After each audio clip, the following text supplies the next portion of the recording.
Hello students, नमस्ते। कैसे हो आप सब। हमारा चैप्टर 4 चल रहा था और चैप्टर हमारा 4 जो है वो लगभग समाप्त होने को है। उसमें थोड़ा सा 1 या 2 क्वेश्चन मैं आपको बताता हूँ। आपने जो लास्ट वीडियो था, पिछले वीडियो में आपने देखा था कि पैतृकता संबंधी विवाद को हमने हल किया था उसमें एक, और उस पैतृकता संबंधी विवाद में आपने क्या देखा कि एक बच्चा था और उस बच्चे पर 2 दंपति अपना अपना अधिकार जता रहे थे। तो रक्त समूह के जीन विकल्पियों का उपयोग करके हमने उस पैतृकता संबंधी विवाद का इस प्रकार हल किया कि वो सटीक निर्णय दे रहा था और उसने बिल्कुल 100% निर्णय दिया कि कौन सा दंपति उसके असली माता पिता हैं। तो आज हम देखते हैं कि हमने इसमें बात की थी और अंगदान की और देहदान की। आपको ध्यान होगा प्रीवियस वीडियो में हमने अंगदान और देहदान की बात की थी और उससे संबंधित कुछ महत्वपूर्ण जो पॉइंट्स थे उनको हमने नोट भी किया था। तो अंगदान क्यों आवश्यक है, अंगदान क्यों करना चाहिए। तो देखो, जनरल सी बात है, आप लोग अंगदान करोगे, कोई भी व्यक्ति अगर अंगदान करता है तो उसके द्वारा दान किया गया जो अंग है उसका उपयोग ज़रूरतमंद व्यक्ति को मिले होगा। बहुत से लोग ऐसे हैं जो इन शरीर के विभिन्न आंतरिक अंगों से या विभिन्न आंतरिक अंगों की बीमारियों से परेशान होते हैं और वो अपने उन अंगों को बदलवाना चाहते हैं, लेकिन उनको नए अंग उपलब्ध नहीं हो पाते, इसलिए वो नहीं बदलवा पाते हैं। तो हम अगर अंगदान करते हैं तो ऐसे ज़रूरतमंद व्यक्ति की पूर्ति हो सकती है। पहला तो ये है, अंगदान इसलिए करना चाहिए। दूसरा, अंगदान या देहदान क्यों करना चाहिए, दूसरा कारण क्या हो सकता है। देखो, जब भी हम सबसे महत्वपूर्ण, सबसे इम्पोर्टेंट जो उपयोग है अंगदान का या देहदान का, वो क्या है कि जब आप लोग बीमार होते हो तो किसके पास जाते हो, डॉक्टर के पास जाते हैं ना। तो डॉक्टर आपके सभी अंगों की जांच करता है और जांच करने के बाद आपको बताता है कि आपको क्या परेशानियां हो सकती हैं। तो बेटा, डॉक्टर जब तक उन अंगों पर प्रयोग नहीं करेगा तब तक वो सीख जाएगा क्या, नहीं सीख पाएगा। तो एक अच्छा और कुशल डॉक्टर बनने के लिए उसे मानव शरीर पर प्रयोग करने पड़ते हैं, और ये मानव शरीर उसको कहाँ से उपलब्ध होगा। जब व्यक्ति की मृत्यु हो जाती है तो उस मरे हुए शरीर के ऊपर वो अपने प्रयोग करते हैं, तब जाके वो एक अच्छे और कुशल डॉक्टर बनते हैं और तभी जाकर उनको पता लगता है कि किस जगह पर कौन सा अंग है। आप लोग बोल देते हो मुझे यहाँ दर्द है, मुझे यहाँ दर्द है, तो डॉक्टर को कैसे पता लगेगा इस जगह पर कौन सा अंग है जब तक वो इसको खोल कर नहीं देखेगा।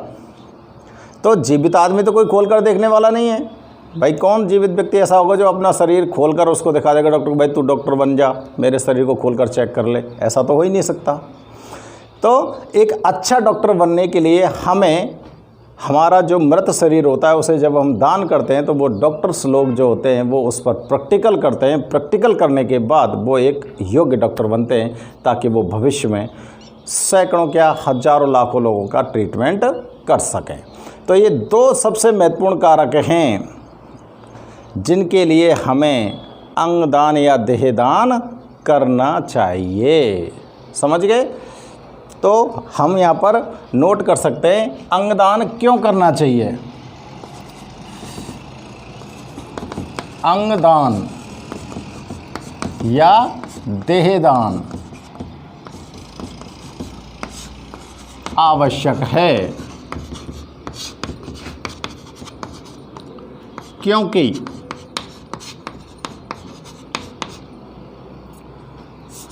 चलो क्योंकि छोड़ो, आवश्यक है। अब आपका प्रश्न क्या होगा, देहदान करना आवश्यक क्यों होता है, प्रश्न ये बन गया ना। तो देहदान का कारण लिख रहे हो आप कि क्यों देहदान करना चाहिए हमको। तो पहला कारण हम नोट करते हैं बेटा, मृत देह से अंग निकालकर, मृत देह से अंग निकालकर ज़रूरतमंद लोगों को प्रत्यापित किए जा सकते हैं। ज़रूरतमंद मंद लोगों में प्रत्यारोपित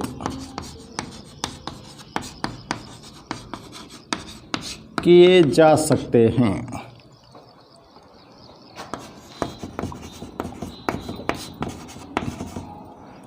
पहला उपयोग क्या हो गया? मृतदेह से अंग निकाल लिए जाएंगे और उनको जिस व्यक्ति को आवश्यकता है उसे प्रत्यारोपित कर दिया जाएगा। और अंगदान कैसे लोगों से लिया जाता है? प्राय अंग ऐसे व्यक्ति से लिए जाते हैं जिनकी दिमागी मृत्यु हुई हो। दिमागी मृत्यु को मतलब समझें का? दिमागी मृत्यु का मतलब होता है कि पूरा शरीर स्वस्थ होता है, लेकिन जैसे एक्सीडेंट वगैरह होते हैं तो उन दुर्घटनाओं में व्यक्ति के सिर में चोट लग जाती है, तो सिर में चोट लगने के कारण जब सिर पूरी तरह से फेल हो जाता है, ब्रेन आपका फेल हो जाता है, तो पूरे शरीर पर नियंत्रण हट जाता है। नियंत्रण हटने के कारण सारे अंग काम करना बंद कर देते हैं और उस व्यक्ति की मृत्यु हो जाती है। तो केवल दिमाग डैमेज हुआ है, बाकी सारे अंग कैसे होते हैं? प्रॉपर काम करने वाले होते हैं। तो ऐसा जो व्यक्ति है जिसकी केवल दिमागी मृत्यु हुई है, उस व्यक्ति से हम अंगदान ले सकते हैं। ठीक है ना? तो पहला कारण आपकी समझ आ गया होगा। और दूसरा कारण क्या है कि चिकित्सकीय शिक्षा ग्रहण करने वाले जो विद्यार्थी होते हैं, चिकित्सकीय शिक्षा डॉक्टर बनने वाले ग्रहण करने वाले विद्यार्थी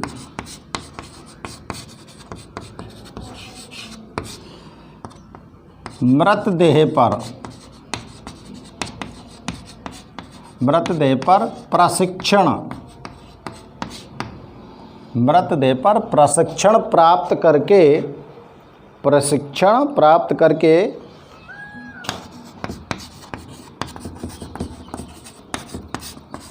बेहतर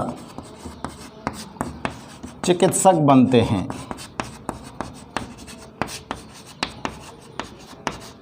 ये दो कारण आपको नोट करा रहा हूँ मैं, और दोनों कारण आप लोग ध्यान से देख सकते हो कि हमको देह दान क्यों करनी चाहिए। भाई जीते जी तो आपकी देह को कोई ले नहीं रहा है, लेकिन जिस दिन हमारी मृत्यु हो जाएगी तो हम पहले उसको दान कर चुके होते हैं, तो हमें कुछ ऐसे डॉक्यूमेंट्स साइन करने होते हैं और उस डॉक्यूमेंट्स के साथ हमें कुछ एक पेपर मिलता है और उस पर हमें जिम्मेदारी मिलती है, हमें या हमारे घर वालों को, कि जब भी हमारी मृत्यु होगी तो हमारे शरीर को दान कर दिया जाएगा। और जैसे हमारे शरीर को दान कर दिया जाएगा तो ये जो प्रमुख काम हैं ये हमारे शरीर के ऊपर उपयोग में किए जाएंगे। अगर आपके शरीर के अंग ठीक ढंग से काम कर रहे हैं तो उन अंगों को निकाल लिया जाएगा, दूसरे ज़रूरतमंद व्यक्ति को दे दिया जाएगा। यदि शरीर के अंग काम नहीं कर रहे हैं, जैसे किसी बीमारी से ग्रसित शरीर है, तो आप लोगों के इस शरीर का उपयोग डॉक्टर्स को ट्रेनिंग देने में किया जाएगा। समझ में आ गई? तो ये दो उपयोग प्रमुख रूप से किए जाते हैं। अब देखो, अगर हम बात करें कि अगर कोई व्यक्ति, यहाँ पे मैं नोट लिख देता हूँ, अगर व्यक्ति कोई नेत्रदान करना चाहता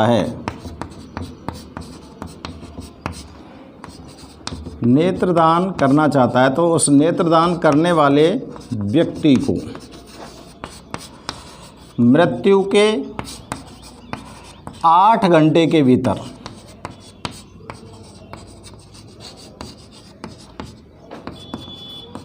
सूचना देनी होगी, या 8 घंटे के भीतर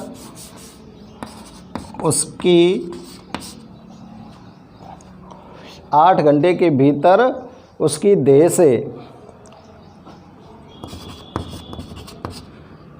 से नेत्र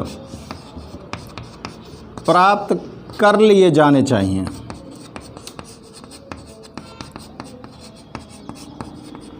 अगर ज़्यादा लंबा समय हो जाएगा तो फिर वो आंखें काम नहीं आएंगी। और यही हाल होता है आपके बाकी के शरीर अंगों का, जैसे आपका लीवर है, आपका किडनी है, हृदय है, ये सभी के सभी अंग दान होते हैं। सभी के सभी अंग दूसरे व्यक्ति के अंदर ट्रांसप्लांट हो सकते हैं, प्रत्यारोपित हो सकते हैं, ठीक है ना। लेकिन इन सब का एक समय निश्चित होता है कि भाई इतने टाइम तक आपने, घंटे 2 घंटे तक 3 घंटे तक अगर आपने इन अंगों को निकालने दिया तो ये काम आ सकते हैं। और अगर इनको ज़्यादा लंबा समय होता है, 8, 10, 12 घंटे अगर आपकी बॉडी को पड़े हुए हो गए हैं, तो फिर आपके शरीर के जो अंग हैं वो सब के सब निष्क्रिय हो जाते हैं, उनके अंदर से रक्त निकल जाता है। और जब तक ब्लड मौजूद होता है तब तक तो वो अंग एक्टिव रहते हैं।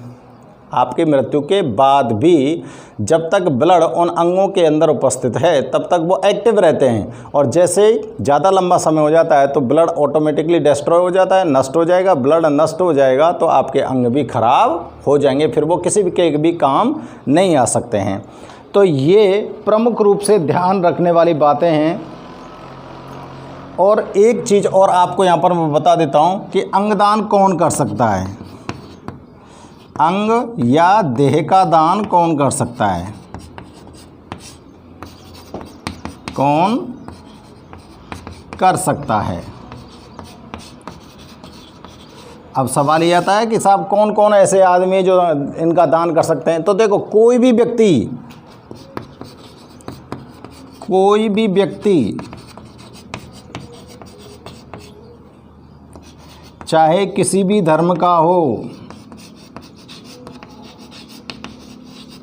किसी भी धर्म या जाति का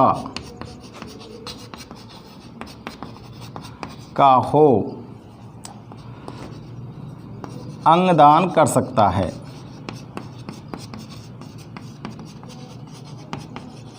किसी भी जाति या धर्म का व्यक्ति अंगदान कर सकता है। और ऐसा व्यक्ति जिसकी उम्र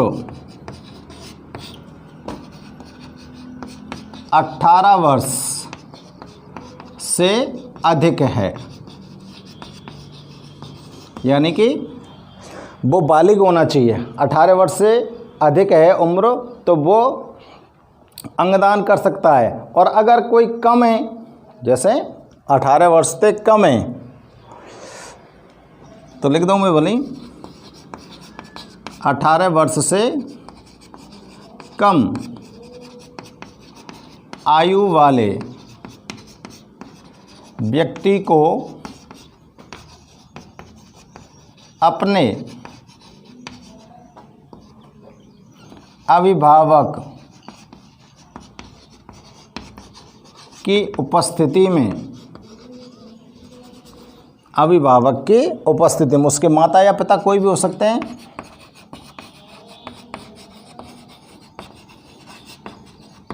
अभिभावक की उपस्थिति में,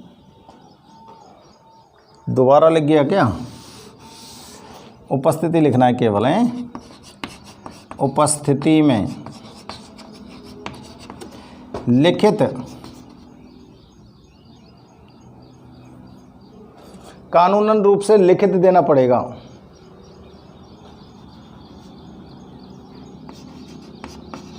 कानूनन रूप से लिखित सहमति देनी होगी। तो ये जो व्यक्ति हैं ये अंगदान कर सकते हैं। किसी भी धर्म का, किसी भी जाति का, किसी भी उम्र का व्यक्ति हो सकता है जो अंगदान करना चाहता हो।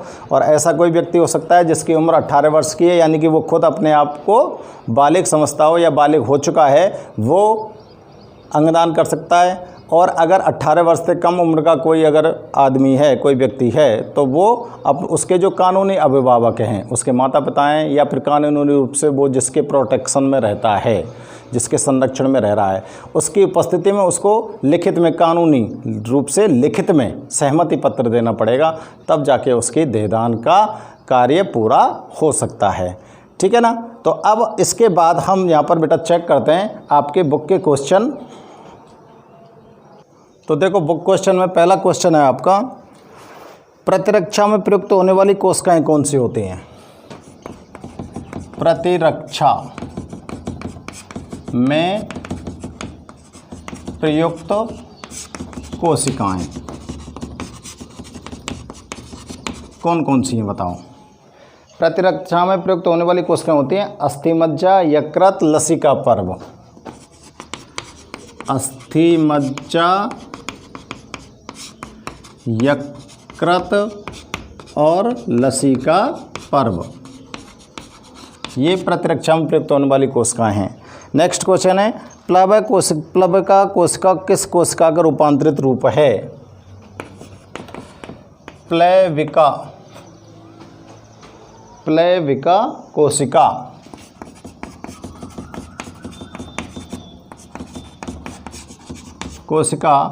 बी लसिका कोशिका, बी लसिका कोशिका का रूपांतरित रूप है।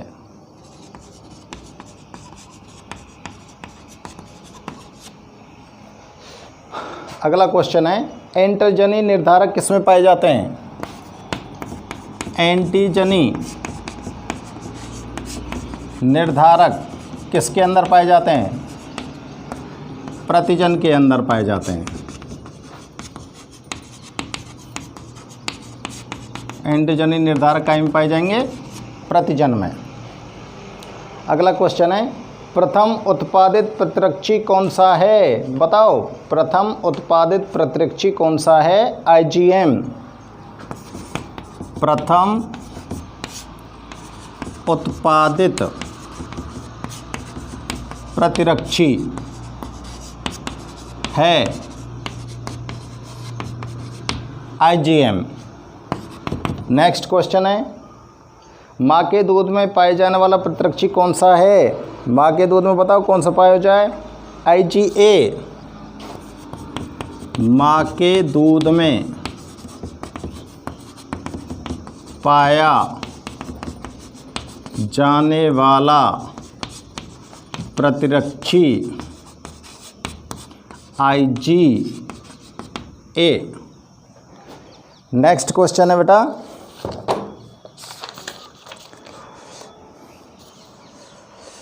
रक्त का जो वर्गीकरण था, रक्त समूह का जो वर्गीकरण था वो किसने दिया था। रक्त समूह का वर्गीकरण देने वाला वैज्ञानिक कार्ल लैंड स्टीनर। और अगर RH कारक की खोजकर्ता को नाम पूछा जाए तो कार्ल लैंड स्टीनर ही होगा।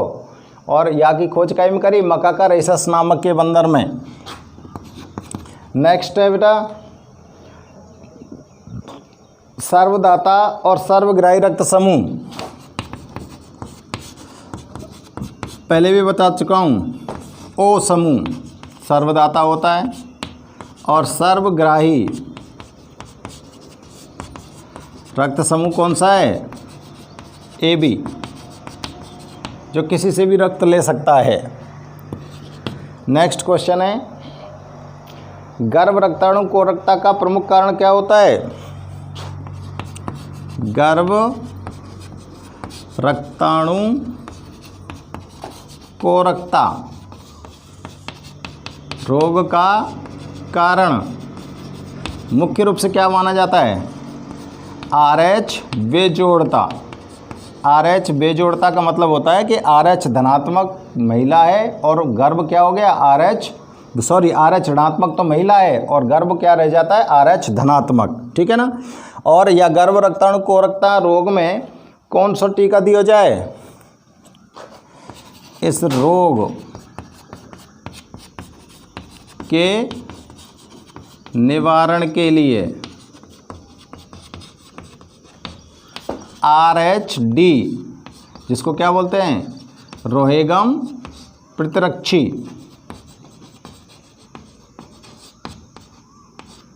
का टीका लगाया जाता है। समझ में आ रहा है ना, किसका टीका लगाते हैं, RH-D का। ध्यान आ रहा है ना।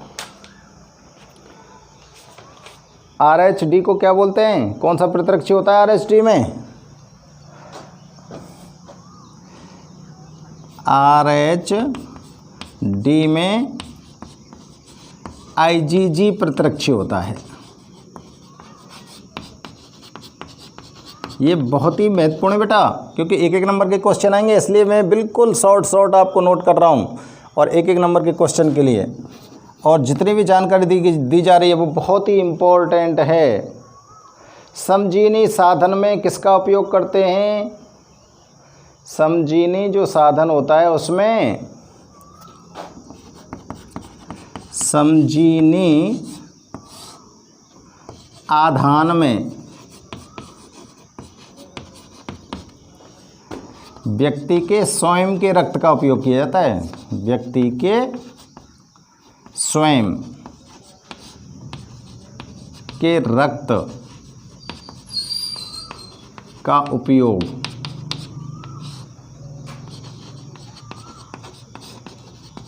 करते हैं। समजीनी हो गया, और ये क्या था? समजीवी। उसमें किसका करते थे? समजीवी में किसका करते हैं? समजीवी है ये। समजीवी का मतलब तो उस व्यक्ति के स्वयं के रक्त का उपयोग करेंगे, ठीक है ना। जब आपके स्वयं का रक्त आपको चढ़ा दिया जाए तो उसको समजीवी बोलेंगे, और समजात किसको बोलेंगे? जब दूसरे आदमी के रक्त आपके शरीर के अंदर चढ़ाया जाएगा, वो बातें बोलेंगे समजात। रक्तदान में सावधानियां बरतनी पड़ती है हमको, नहीं तो हमको अनेक रोग हो सकते हैं। अब देखो, कौन सा रक्तवर्ग समयुग्मजी अप्रभावी क्रिया का परिणाम है? तो यहां मैं लिख रहा हूं ओ रक्तवर्ग।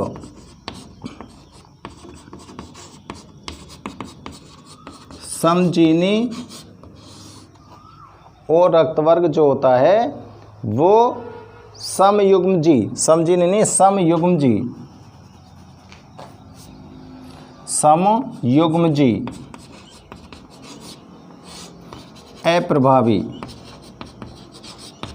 जीन क्रिया का परिणाम है, ठीक है ना। इसके बाद नेक्स्ट क्वेश्चन है,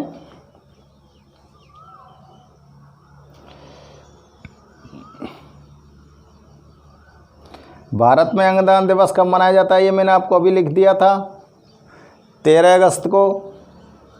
और अंगदान करने वाले व्यक्तियों की संख्या देखो, अंगदान दिवस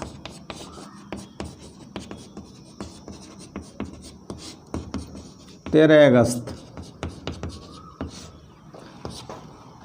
और अंगदान करने वाले लोग, भारत की बात करने, भारत में कितने हैं?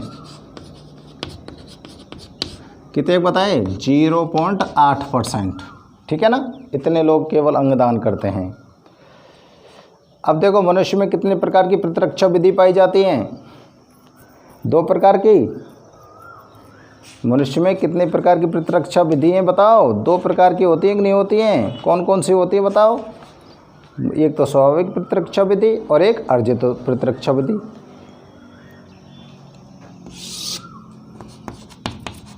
मनुष्य में 2 प्रकार की प्रतिरक्षा विधि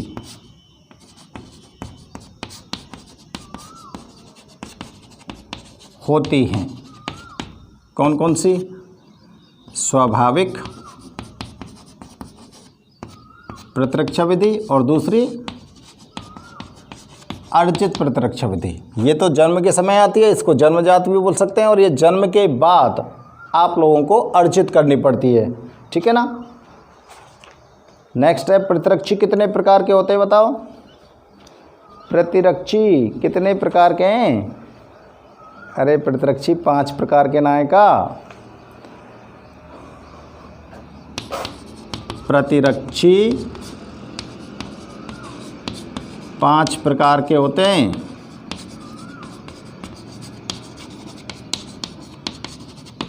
कौन कौन से बताओ? IgA, IgM, IgG, IgE और IgD और एक कौन सा रहेगा, IgD। ये 5 प्रकार के प्रतिरक्षी। और बेटा RH कारक के एक प्रकार के हैं, 5 प्रकार के। RH कारक कितने प्रकार के हैं, 5 प्रकार के। कौन कौन से, RH D, RH capital C, RH small c, RH capital E और RH स्मॉल e। ये 5 प्रकार के RH कारक है ये, ठीक है ना। मास्ट कोशिकाओं पर पाई जाने वाली प्रतिरक्षी कौन सी बताओ, मास्ट कोशिकाओं पर पाई जाने वाली प्रतिरक्षी IgE, जो किसके लिए उत्तरदायी है, एलर्जी के लिए। मास्ट कोशिकाओं पर IgE प्रतिरक्षी पाई जाती है जो एलर्जी जैसी क्रियाओं में भाग लेती है।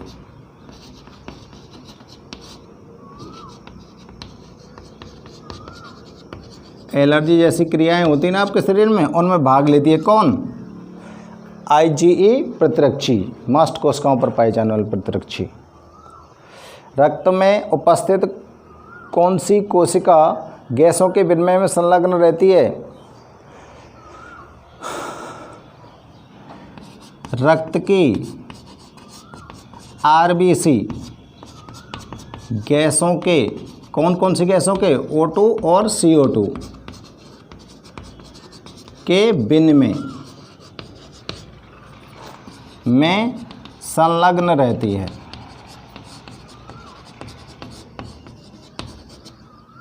ठीक है ना, RBC जो होती है वो संलग्न रहती है।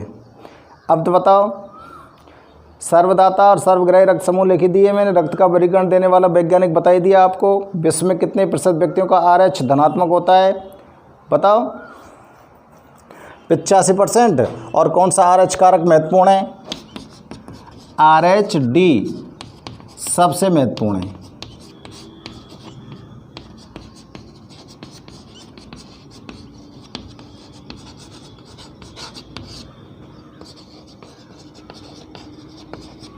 आपको पता ही है भाई, RH पॉजिटिव लोग कितने हैं विश्व में, 85%, और RH नेगेटिव लोग कितने हैं, 15%। ये तो पता ही है ना हमको। इसके बाद देखते हैं समजात साधान। समजात साधान किसे कहते हैं, देखो मैंने यहाँ समजात आधान लिखा है, इसको साधान भी बोल सकते हैं। और समजात साधान में होता क्या है, व्यक्ति को स्वयं के रक्त का उपयोग करते हैं, व्यक्ति के स्वयं के रक्त का। यानी कि जैसे अगर मैंने कभी ब्लड डोनेट कर रखे हो है और मुझको ज़रूरत पड़ गई हो तो मुझको मेरे ही ब्लड दे देंगे, ठीक है ना, तो वो समजात आधान है। जाए आगे बात समझ में। और नेक्स्ट क्वेश्चन है, रक्त वर्ग को नियंत्रित करने वाले जीन विकल्पी। रक्त वर्ग को जो नियंत्रित करने वाले जीन विकल्पी हैं वो कौन कौन से हैं, नोट करते चले जाओ एंड टू एंड। अभी है 18वां,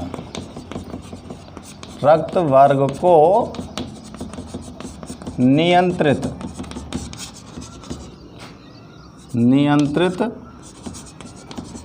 करने वाले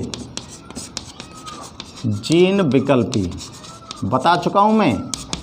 मुख्य रूप से तो कौन से हैं, IA, IB और स्मॉल I, 3 है। और हमारे शरीर में जो रक्त समूह हैं, हमारे रक्त समूहों के कुल कितने जीन विकल्पी हैं रक्त समूह के, तो रक्त समूह के जो जीन विकल्पी हैं वो कितने के बेटा, 6। A रक्त वर्ग के 2 हैं, B रक्त वर्ग के 2 हैं, AB रक्त वर्ग को 1 है और O रक्त वर्ग को 1 है। ऐसे टोटल 6 है। जाएँ भारत में अंगदान दिवस कब मनाया जाता है, मैंने लिख दिया यहाँ पर 13 अगस्त को। कितने लोग अंगदान करने वाले होते हैं भारत में, 0.8% लोग अंगदान करने वाले होते हैं। और इसके बाद हाल ही में देहदान करने वाले 2 व्यक्तियों के नाम लिखिए। प्रसिद्ध साहित्यकार विष्णु प्रभाकर, अंगदान करने वाले 2 व्यक्ति।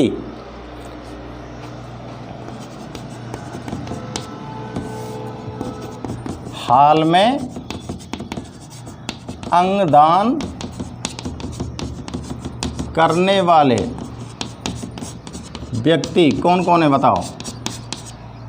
देखो, साहित्यकार विष्णु प्रभाकर,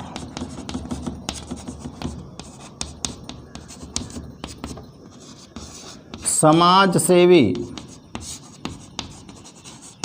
नाना देशमुख,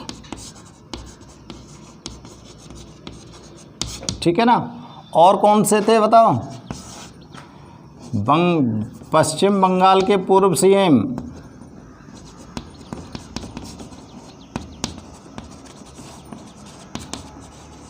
ज्योति बसु, और जिनने घोषणा कर रखी है, ये तो देहदान कर चुके हैं, और जिन्होंने घोषणा की है, हाल ही में घोषणा करने वाले व्यक्ति कौन से हैं। हाल ही में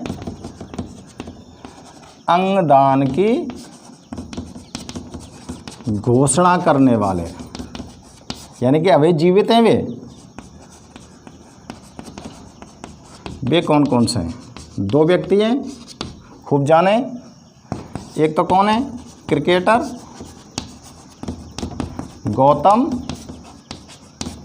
गंभीर, और दूसरा साध्वी ऋतुम्भरा।